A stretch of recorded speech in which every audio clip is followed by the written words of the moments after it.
I never imagined I'd be writing this. Growing up, I watched my parents' messy divorce tear our family apart.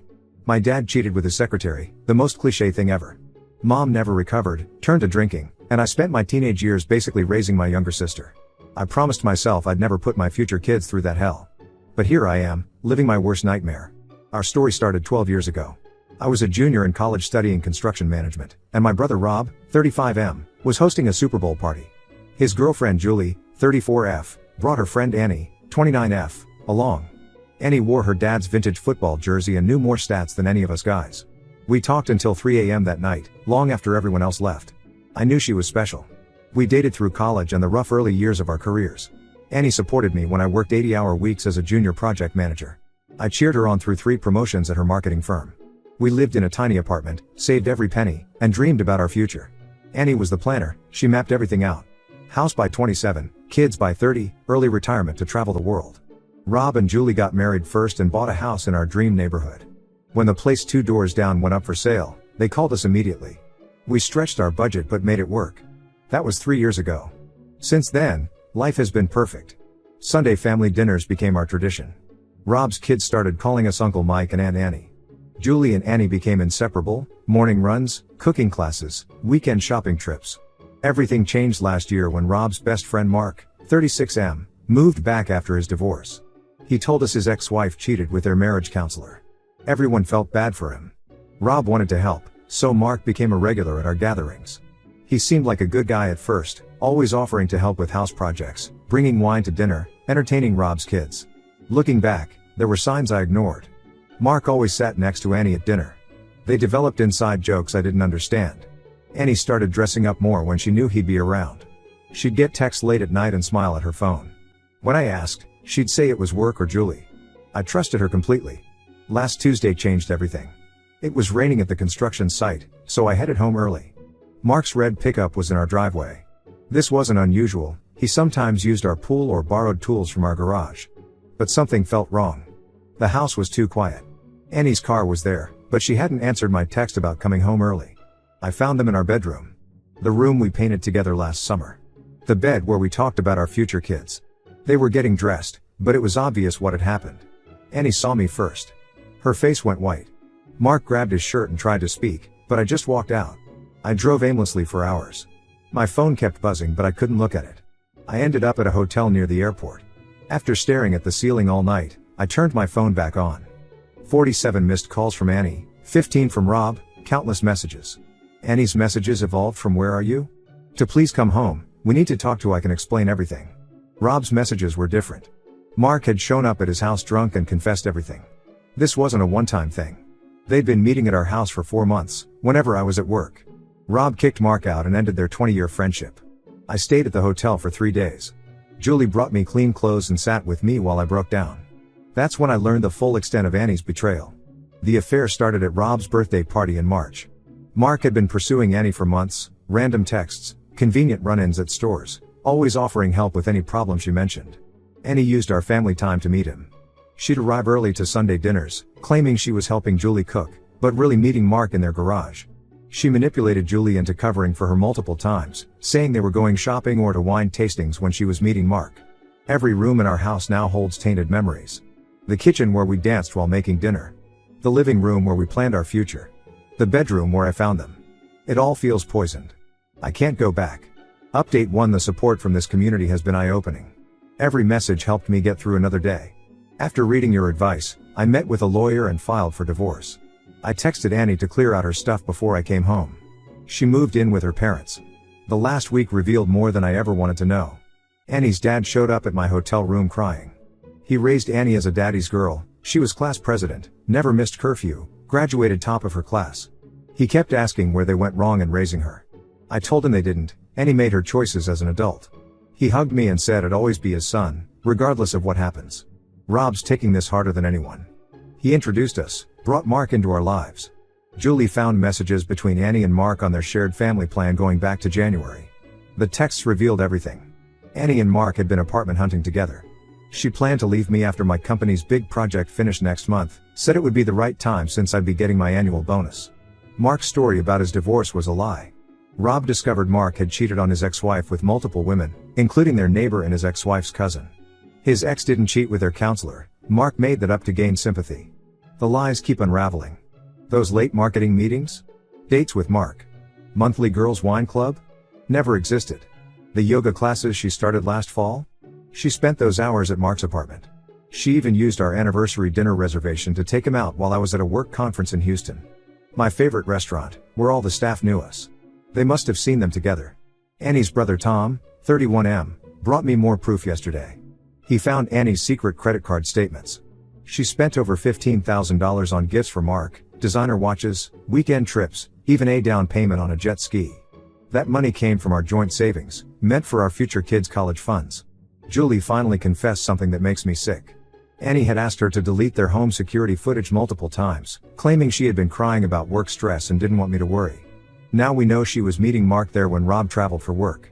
Julie felt too guilty to keep it secret anymore. The depth of Annie's deception is staggering. She volunteered to handle our finances last year, saying she wanted to learn more about investing. Now I know she was hiding her spending on Mark. She suggested I take that construction project 2 hours away, saying the experience would help my career. Really, she wanted more time with him. Our friends are choosing sides. Most support me, but some mutual friends think I should hear her out. Annie's college roommate called to tell me that Annie and Mark had been flirting at Rob's Christmas party last year. She didn't tell me then because she thought it was harmless. Now she feels guilty for staying quiet. I've barely eaten or slept. The thought of them together in our bed keeps me awake. I canceled our joint credit cards and gym membership. Changed all my passwords. Found a new barber because Annie's cousin works at my old one.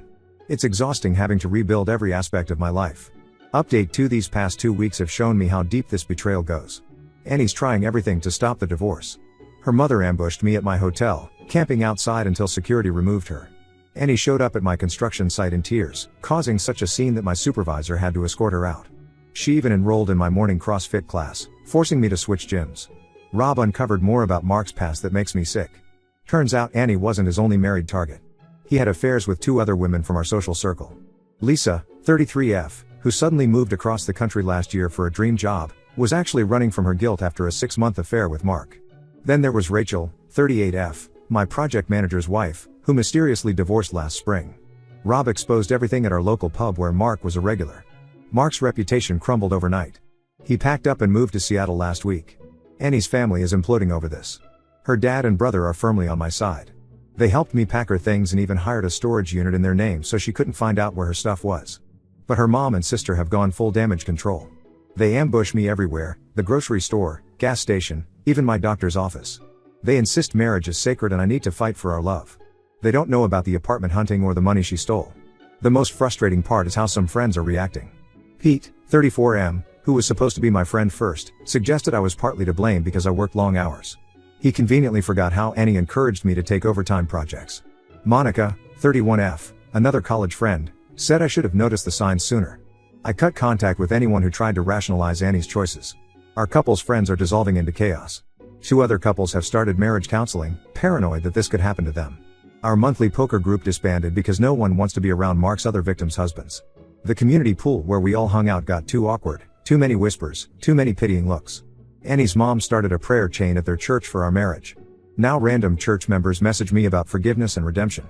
One elderly lady left a Bible on my truck with passages about reconciliation highlighted. I had to switch parking spots at work to avoid these daily gifts. The financial mess is worse than I thought. Annie's secret credit card had a $23,000 balance, all gifts for Mark or hotels they met at. She used our investment account passwords to withdraw money, claiming it was for home improvements. There was even a lease application for an apartment in both their names, dated for next month. She planned everything while sleeping next to me every night. Update 3: It's been a month since my world exploded. The divorce is moving forward steadily. I accepted a project management position in Denver, ironically, the same job I turned down last year because Annie said she couldn't leave her family. Rob and Julie visit every other weekend. Our relationship has actually strengthened through this nightmare. Funny how betrayal shows you who really matters. Annie's getting more desperate. She's created at least 15 new email addresses to contact me. Her messages range from suicidal threats to detailed plans of how we can rebuild trust. Last week she mailed a 30-page handwritten letter to my office, recounting every moment of our relationship and her supposed regrets. I returned it unopened. Her cousin tried to slip me a USB drive full of videos of Annie crying and apologizing. It went straight into the trash.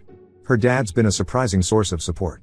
He handled the house sale himself, met with realtors, managed paperwork, coordinated with movers. He made sure Annie stayed away during the whole process. The house sold above asking price. The money will be split in the divorce, but my lawyer's focusing on recovering the funds Annie spent on Mark. The community fallout continues. 3 couples from our friend group have separated, all citing trust issues after watching our marriage implode. Mark's other victim stories keep surfacing. One of them, Rachel, reached out to apologize. She knew about Annie but stayed quiet out of shame. Mark had a whole system, targeting married women at community events, playing the divorced victim, slowly integrating himself into their lives. Rob discovered Mark never actually moved to Seattle. He's living with some woman in a nearby city, probably starting his cycle again. Rob wanted to warn her, but I told him to stay out of it. I'm done letting Mark affect my life in any way. Annie still shows up at random places. She got a job at a coffee shop near my new office, probably hoping to run into me. She joined my new gym but got kicked out for harassing me. She even tried befriending my new project coordinator, claiming to be an old family friend needing to deliver urgent news. The hardest part is watching the impact on Rob's kids. They used to ask about Aunt Annie every day. Now they're learning about betrayal way too young. Their school counselor called because they're struggling with trust issues. Another innocent casualty of Annie's selfishness. Yesterday, I finally packed away our wedding album. Found Annie's handwritten vows tucked inside, promises of eternal faithfulness, trust, and honesty. The same promises she broke while planning a future with my brother's best friend. The same promises she now swears she'll keep if I give her another chance. I'm rebuilding slowly. Joined a local hiking group, reconnected with college friends in Denver, started learning Spanish, something Annie always said was a waste of time. Some days are harder than others, but I'm no longer feeling lost. To everyone who supported me through this, thank you. Your stories and advice helped me stay strong when I wanted to give in. Special thanks to this community for showing me I'm not alone. Life isn't what I planned, but at least it's authentic now.